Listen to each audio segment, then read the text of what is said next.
Silicon Valley, technology, art, green, and sustainability.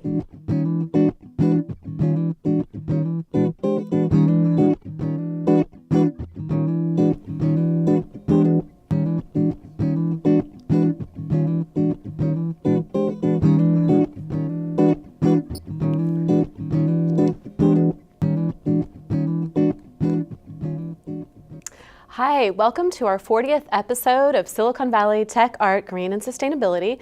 Today I have a lovely artist and a woman that makes everybody feel better with her voice. She's a jazz musician and you've been doing this a while. Pamela Rose, thank you for joining us. I'm so happy to be here. Thank you for joining us. This makes a really special show. Can you tell the audience a little bit about your background and your jazz history? My jazz history is that I grew up listening to jazz standards. My mother was for a moment she was in vaudeville, but she loved everything from the American Songbook. And her uncle was Bobby Short's manager. So we grew up listening to this music all the time. And I think that's what really piqued my interest. However, I spent many years as a teenager and a young adult going another way. I think that, I grew up about half a block from the Troubadour in Los Angeles, and I was bitten by what we would think of now as indie artists, folk artists, blues artists. I really got heavy into blues. So that's what I started out singing. So, and your mom was in vaudeville? Just for a moment, really. She had a little sister act. But the show that I'm doing now, which talks about the women that were part of that whole scene, has made me really miss her and wish that she could be here to tell me more stories, because it sounded like quite a thrilling time. And was she more involved in performance besides that as well, or? She was, apparently it was her sister who dragged her into it. They had a little sister act, and it was when they were teenagers, and my mother would get the giggles occasionally, and so it didn't go very far, I don't think, but she loved show business, for sure. Now, I heard you at Jazz in the Plaza, and you were amazing, and it was a kind of a big band, beautiful jazz. I love Miles Davis and some of the older bands, and your music is just amazing. And the audience, I don't think wanted you to leave. I love that. Yeah, and this was your first Jazz in the Plaza. Yeah. Can you tell us a little bit about that experience, and then singing in the public, and what's going on there? Well, I will say that most singers, you love to be in front of a live audience. You do a lot of work. If you're a professional musician, there's work in the studio, or sometimes you're putting on a large show. But to do an outside performance where there's people of all ages, where kids are dancing, maybe there's older folks that won't come out to a nightclub, that's really thrilling.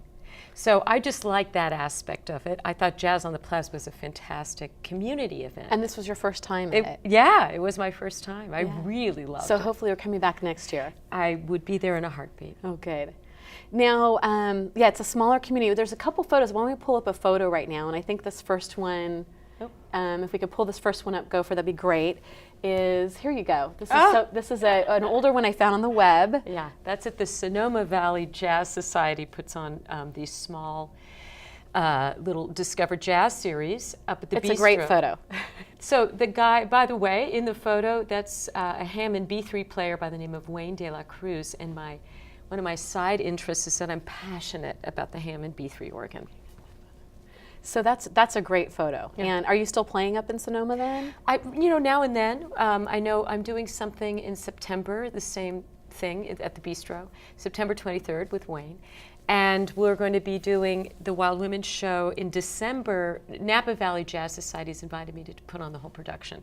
So we'll be doing it up there in December. And people can go to your website and check out where you're playing there. It's probably listed on there. So that sounds like a fun trip up to Sonoma to see you. I might have to do that.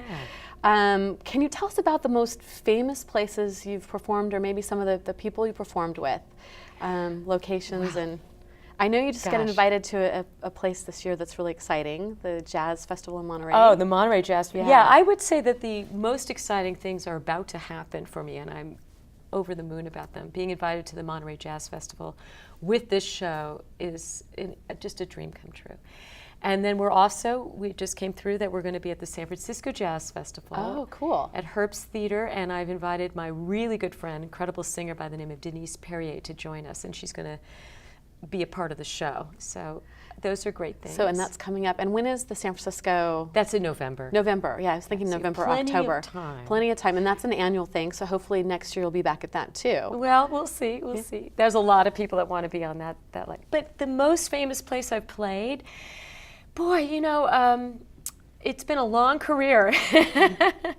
When I was with Merle Saunders, we used to tour, we played some kind of impressive places. I remember, you know, sometimes he'd be in front of a college crowd of 10,000 people, and then, you know, the next night I'd be in a small club with him, and I was so young, and it was so exciting. Maybe being at the Copenhagen Jazz Festival a few years ago. Wow. I was headlining there, and that was really exciting. That's very cool. I'm going to look for some photos of that from the web. I was in Dusseldorf. I was invited to be part of this. It's called the Heinersdorf Jazz Festival, Le Jazz Hot, and it was really exciting, as that was an enormous auditorium, and everybody in there loved jazz so much. And I put together a special program that was, most of what I do has a big helping of blues in it. So that blues jazz crossover, I think, is what people remember. So is that some of your favorite places then, the Copenhagen, or where was some of your favorite places? Well, you know, my favorite place, I think most singers would agree, it's like your favorite place is really the place that you feel the audience, and you're really proud of the material that you're putting on, and it has that spontaneous moment where you say, this is a great concert. So it's hard to predict that. Sometimes the fanciest halls or clubs don't always get that, you know. We were at Feinstein's in New York in January. Oh, wow. That was a real big thrill for me, because that was in front of a crowd of people that really knew the stories, and even the women that I was talking about, and I was very anxious before. I was a little nervous. I thought, well, you know, if they don't think that you're cutting the mustard, then, you know, you're really... But of course they thought you were wonderful. They loved it. Because you're just amazing. They loved it. They were really nice to me. Where are some of the places people can see you regularly too? You know, I mean, the good news is I'm starting to work this show a lot nationally, and so there isn't as much going on regularly. First Friday of every month, whenever I can, I'm at the Beach Chalet in San Francisco. Okay. At the Beach Chalet. Beach Chalet. And where is that, North Beach, or? It's right on the Pacific Coast Highway. Okay. And if people go to PamelaRose.com, they can always find, I always put up my schedule. We're going to be at the Headley Club, the De Anza Hotel here in San Jose. Which I love the Headley Club. I love that club too. It's like 3 or 4 nights a week they do jazz, I think. They so, do. yeah. And for years, I was there every Friday night, which was great. Now I just come in now and then. I know the next time is in August. I'll be there, and so just keep looking for me. We'll have to check that out too, and Yeah. get some people to go to that. So, do you write your own music? Have you written some? Okay. I do. And I know you have some. Do you want to show the audience some of your CDs? Oh, yeah. Did I bring CDs? I think too? they're there. Yeah, here we go. Well, I have 5 CDs, but this particular CD is an all-original Hammond B3 organ. Maybe we can get a close-up of it too. And it was really and I still do a lot of songs off of this. But Here we go. I would say writing songs is the biggest thrill. And I think that's what led me to get interested in doing this show, because it's about these songwriters. And this is a great photo. I This love is that. Can you get a close-up of that too? This is wonderful. You have a headshot like that, and then this photo with your legs kicked up. The photo was taken in my living room. Oh.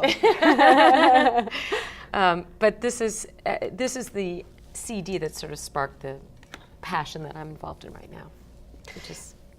So you're on the road a lot, and starting to be. Yeah, and you're singing everywhere from the Bay Area to Monterey, New Orleans. Have you been? I haven't been invited to New Orleans. We hope so. This show. We got to get you invited somewhere. I would love to be in New Orleans. I love going to New Orleans.